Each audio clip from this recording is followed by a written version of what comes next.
ဒီနေ့မှာတော့ Naruto Universe ထဲရလိုမျိုးပဲဂျူစုတွေကိုဘယ်လိုသုံးရမလဲဆိုတဲ့နေရာလေးကိုလိုက်ပြသွားမှာဖြစ်ပါတယ်။နေရာလေးရဲ့ထူးခြားတဲ့အရာကတော့ကျွန်တော်ပုံမှန်သုံးတဲ့ဂျူစုတွေကိုနှိပ်သုံးစရာမလိုပဲနဲ့ကျွန်တော်ပါဇက်ကပြောတဲ့အတိုင်းပဲဂျူစုကလိုက်ပြီးတော့သုံးနေမှာဖြစ်ပါတယ်။တကယ်လည်းမိုက်တယ်လို့တကယ်လည်းဆော့လို့ကောင်းတယ်ဘော်ရာတွေပါရဆိုလို့ရှိရင်လည်းပိုပြီးပြောဖို့ကောင်းတဲ့နေရာလေးလည်းဖြစ်ပါတယ်။ဒီနေ့မှာတော့ကျွန်တော်ဘော်ရာနဲ့ကျွန်တော်ဘယ်လိုတွေများဂျူစုပြောတဲ့နေရာမှာလွဲချော်ရဖြစ်မလဲဆိုတော့ကြည့်ပေးကြပါဦး။ကျွန်တော်ဂျူစုတွေသွားသုံးမဲ့နေရာတော့ Tune Agent Final App ကိုသွားမှာဖြစ်ပါတယ်အရင်တော့ limit တွေပါတယ်ကွာဟိုကြောင်တော်ဖြစ်နေ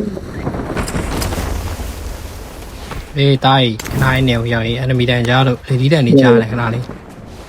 ရှာကြီးတောင်နော်မသိဘူးကြောက်ကြတယ်ဟာ ချီတိုရီတွေ့ပြီဒီမှာတော့ဒီမှာတော့ချီတိုရီအိုးရ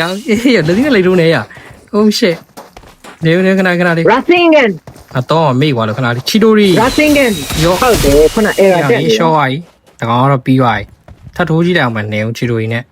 ချီတိုရီရောခါကျူခါကေလိုရှင်းလို့ခါကျူဆိုင်နေရ Rasengan ဟျောင်းရေးရှိုးလိုက်ပါအောင်လို့မာရာရာကြီးဟျောင်းရေး Rasengan ကြီးနဲ့ပြေးနေတာလို့ငါစိတ်ညက်အဲ့ချိန်မှာဗျာကျွန်တော်ဘော်ရာကြီးကဂျပန်လူကြီးရိတ်ကိုဝါကိုသုံးပြနေတာပါတဲ့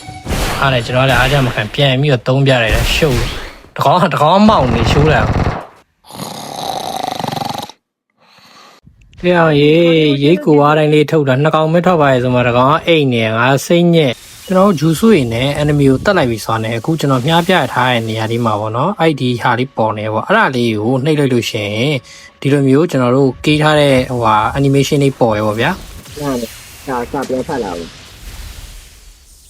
ကျွန်တော်ကဂျပန်လုံးမပြောတတ်တော့ကျွန်တော်အင်္ဂလိပ်စာရေးထားတဲ့အတိုင်းလေးပဲကျွန်တော်ပြောမယ်ဗျာ Firestein Great Fireball Jutsu လုံးဝမိုက်တယ်ပါเนาะကျွန်တော်ဥချီယာဆိုလို့ရှိရင်ဒီ Fireball Jutsu ကလည်းလုံးဝ3အောင်3ကြီးတင်တယ် Brother တို့တင်လည်း3ကြီးတင်တယ်ဒီထဲမှာ Rasengan တွေရော Chito တွေရောနေသားနေရန်ဂျူစုတွေ Fly Region ဂျူစုတွေအကုန်လုံးကိုသုံးလို့ရရဗျာဂျူစုမှန်သမျှအကုန်လုံးကိုသုံးလို့ရဟိုင်းနဲ့တူတူပြောစရာကောင်းတဲ့မှတ်တရတွေကိုဖန်တီးနေတယ်ဆိုရင်တော့ဒီလိုနေရာလေးကိုလာပြီးတော့ဂျူစုလေးတွေသုံးပြီးတယောက်နဲ့တယောက်ရေးစရာမောစရာဘယ်သူကလည်းမှားနေတယ်ဘယ်သူကမှန်နေတယ်ဘယ်လိုဂျူစုတန်တွေထွက်ပြီးတော့ဘယ်လိုဟာတာဖြစ်နေလဲဆိုတာကိုတူတူသုံးကြည့်ရမှာဖြစ်ပါတယ်ကဲကျွန်တော်ဗီဒီယိုလေးကတော့ဒီလောက်ပဲဖြစ်ပါတယ်ကြည့်ရှုပေးနေတဲ့လူတယောက်ချင်းစီကိုလည်းထိုးပင်ကျေးဇူးတင်ပါတယ်အားလုံးကျေးဇူးတင်ပါတယ်ဗျာကျွန်တော်တော့ Lucky ပါ